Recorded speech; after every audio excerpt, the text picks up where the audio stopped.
Welcome back, everybody, to another deep dive. This time, we're going to be taking a look at the really tragic case of 8-year-old Maddy Clifton. Right. She disappeared from her home in Jacksonville, Florida, back in 1998.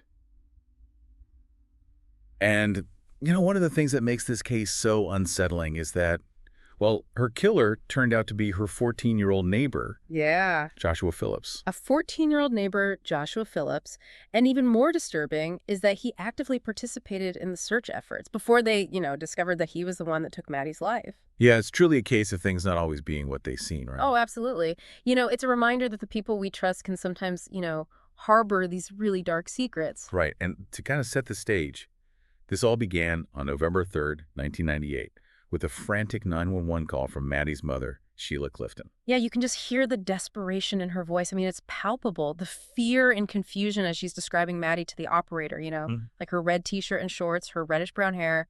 And she even clarifies at one point. She goes by Madeline. It's just this, detail that kind of underscores the urgency and just the raw emotion of a mother searching for her child. Yeah. And of course, this disappearance just launched this massive search effort. You had hundreds of volunteers. The FBI got involved. There was a $50,000 reward offered for her safe return. Right. Posters everywhere, billboards, T-shirts with her face on them, that innocent face with her Kool-Aid stained smile. I mean, just plastered all over the city. Yeah, it was this huge, community-wide effort to try to find her. And as you mentioned, Josh Phillips, the neighbor, the 14-year-old, was right there in the thick of it. Yeah, putting up flyers, canvassing the neighborhood, seemingly just as concerned as everyone else. Right. But it's just this, chilling example of how deception can just hide in plain sight. Absolutely. Yeah. And 6 days into the search, the situation took this dramatic turn. Josh's mother, Missy, noticed this damp spot on the floor of his room. Yeah. And when she, investigated a little further, she made this horrific discovery. I mean, Maddie's feet were protruding from under his waterbed. It's just this haunting image. You try to imagine the sheer horror of that discovery. Yeah. And just, that the answer had been there hidden the whole time. Right. And she didn't even hesitate. She immediately went and found a police officer. I think he was actually stationed right outside the Clifton home. Yeah. Still holding on to that hope, right? Exactly. But that officer, he follows Missy back to the house, and he is confronted with a scene that I'm sure he'll never forget. Right. The seemingly ordinary bedroom of a teenager just completely transformed into this horrific crime scene. Yeah, a place where innocence was just, brutally extinguished. Yeah. And when investigators started examining the crime scene, all these really disturbing details started to emerge. For example, the waterbed frame was held together with tape. Right, as if to conceal what was underneath. Right. Exactly.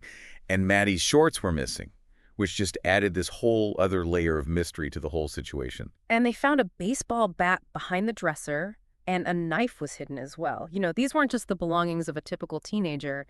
They were instruments of violence. I mean, just speaking to this darkness that was lurking beneath the surface. Right. And there was this, obvious attempt to mask the smell of death. They found air fresheners, incense, and spray in the room. And that, raises the question, how could this have gone unnoticed for an entire week? Right, especially considering the police and family had already searched the house. Exactly. It's really baffling. And then, perhaps one of the most chilling details of all is that they found Maddie's hand clutching the bed frame. Yeah. Indicating that she was still alive when she was placed under the bed. It just, makes you think about her trapped there, possibly even conscious, while the whole world was frantically searching for her. I mean, it's almost unbearable to think about. Yeah, it's just heartbreaking. And the autopsy results, they only painted this, even grimmer picture of what Maddie went through. Right. It revealed that she had suffered 3 blows to the head, a cutthroat, and 7 to 9 stab wounds to the chest. It was a level of brutality that really shocked even seasoned investigators. Yeah. And Josh eventually confessed, but his story seemed to be full of inconsistencies. Yeah, he claimed that the initial head injury was an accident. He said he accidentally hit Maddie in the eye with a baseball, and he said that, he panicked fearing his father's reactions, so he hit her again to stop her from crying, and then he hid her body under his bed. Okay. And he went on to say that when his father returned home and Maddie was still moaning, he stabbed her to keep her quiet. But even at the time, a lot of people found this really hard to believe. Yeah. I mean, there were just too many unanswered questions, too many details that just didn't add up. Like, for example, there was no bruising on Maddy's face to support that whole baseball claim. Right. And no dirt on her body to suggest that she'd been dragged, which is what Josh had said when he tried to explain why her shorts were missing. Right. And there was also only blood found in his room, not in the backyard or any other part of the house. Yeah. All these discrepancies combined with the just sheer brutality of the crime, it just cast a huge shadow of doubt over Josh's version of events. Yeah, absolutely. And to further complicate things, Josh's mother, Missy, she later shared some insights into their family dynamics. Yeah, she described a really difficult household dominated by her husband. She described him as intimidating, controlling, and that he really disliked having children in the house, especially young girls. And this just raises the question, was Josh driven by fear of his father's wrath, or were there other more sinister motives at play? Yeah, it just adds this whole other layer of complexity to this already disturbing case. And then, to add to that, investigators actually found a photograph of Maddie's older sister, Jessie, in Josh's room. Right, which, introduced this whole other possibility. Maybe his interest in the Clifton family went beyond just friendship. Maybe it was something more. This photo sort of hinted at a potential obsession. Right. Just, adding yet another layer of darkness and complexity to this case. Yeah. So it's just this question that lingers, Was Maddie a victim of circumstance? Or was she targeted? It's something that we'll kind of explore as we dive deeper into this case. Yeah, definitely. And so this question of intent, it kind of loomed over the legal proceedings, right? Right. I mean, here you have a 14-year-old, should he be tried as an adult? It was a really, really tough question that sparked a lot of debate. Yeah. I mean, it's hard to know how to treat someone that young in a situation like this. And the defense, they argued for manslaughter charges, right? Right. They pointed to Josh's age and his claims that he'd acted out of panic and fear. They tried to paint a picture of a scared kid who made a horrible mistake. But the prosecution, they were pushing for first-degree murder. Right. Yeah. And they built a really strong case. I mean, they emphasized the brutality of the crime, the inconsistencies in Josh's story, and the fact that he clearly tried to hide Maddie's body. I mean, those are not the actions of someone who just made a mistake. Right. It seemed pretty calculated. Right. And the jury, they ultimately sided with the prosecution. Yeah. They delivered a guilty verdict for first-degree murder. And Josh was sentenced to life in prison without the possibility of parole. It was the harshest punishment available, given that he was too young for the death penalty. Right. But the legal battle, it didn't actually end there. In 2017, there was a Supreme Court ruling that came down, and it basically said that mandatory life sentences for juveniles, they were unconstitutional. Right. And that ruling, it led to a resentencing hearing for Josh. They had to reevaluate his sentence based on these new guidelines. Okay. And during that resentencing, some pretty disturbing new information came to light, stuff that hadn't been presented at the original trial. What kind of information? Well, for one thing, investigators had found some really troubling books among Josh's possessions. Okay, like what? Books on some pretty dark subjects. Things that raise serious concerns about what kinds of influences he might have been exposed to in the years leading up to the crime. Right, right. I mean, it's definitely something that makes you think about how exposure to certain materials might impact a young mind. Absolutely. And on top of that, they found evidence that Josh had been accessing violent adult content online, potentially involving underage girls. And it seemed like he was doing this in the time period right before Maddie's death. Oh, wow. That's really disturbing. It really is. And this new discovery, it just kind of added this whole other chilling dimension to the case, It made people consider, well, maybe his actions weren't just impulsive. Maybe this was premeditated. Maybe it was influenced by the disturbing material he had been looking at. I mean, it really raised some tough questions about the impact of that kind of content on a young, impressionable mind. Right, right. I mean, it's almost impossible to separate those things, When you see someone engaging in that kind of behavior, you have to wonder what led them there. And it definitely adds to the complexity of trying to understand what happened to Maddie. Yeah, it makes it even harder to piece together the truth. And as if the case wasn't complicated enough already, during the resentencing hearing, Maddie's mother made a pretty startling claim. Oh, really? Yeah, she said she believed that Josh's real target wasn't Maddie, but actually her older sister, Jessie. Wow. And, this assertion was, of course, fueled by that photo they had found in Josh's room, that picture of Jessie. And it just adds another layer of tragedy and uncertainty to the whole situation. Yeah, absolutely. I mean, it raises all sorts of questions about what Josh's true motives might have been, what his interest in the Clifton family really was. It's just, a really, really unsettling thought. It really is. We're left here with this web of disturbing possibilities, and we're still trying to understand how this seemingly ordinary teenager could be capable of such a brutal crime.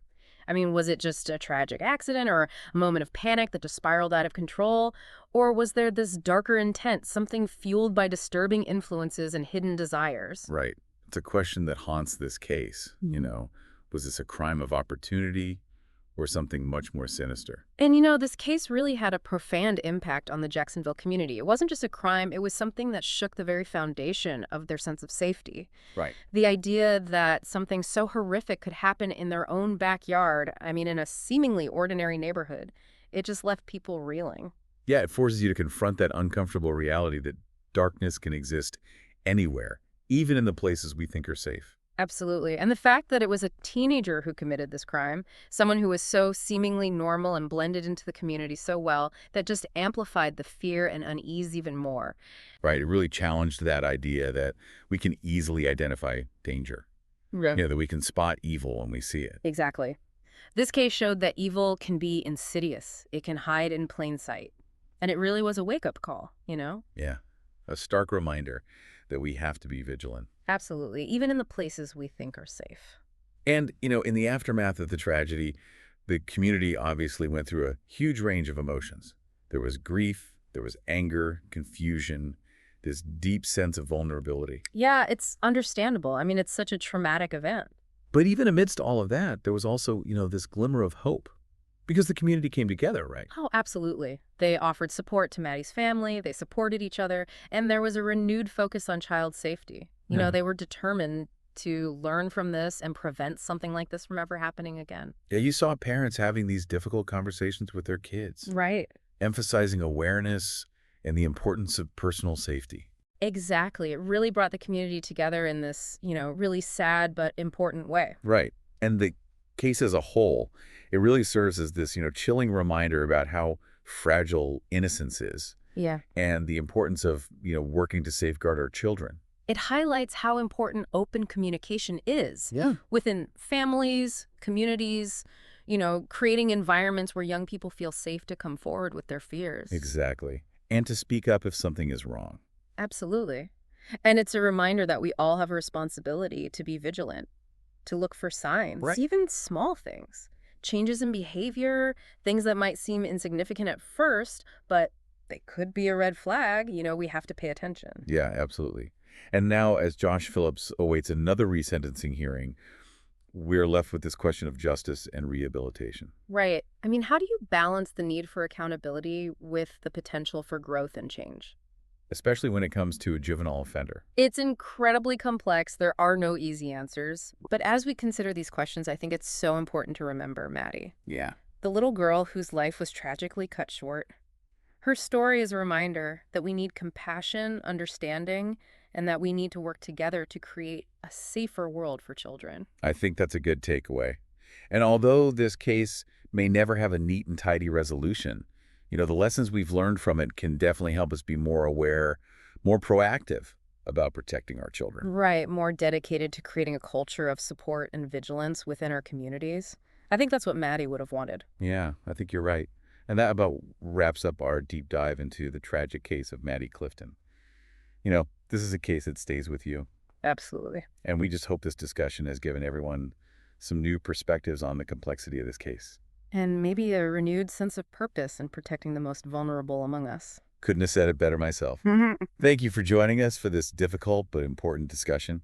And we'll see you next time for another deep dive.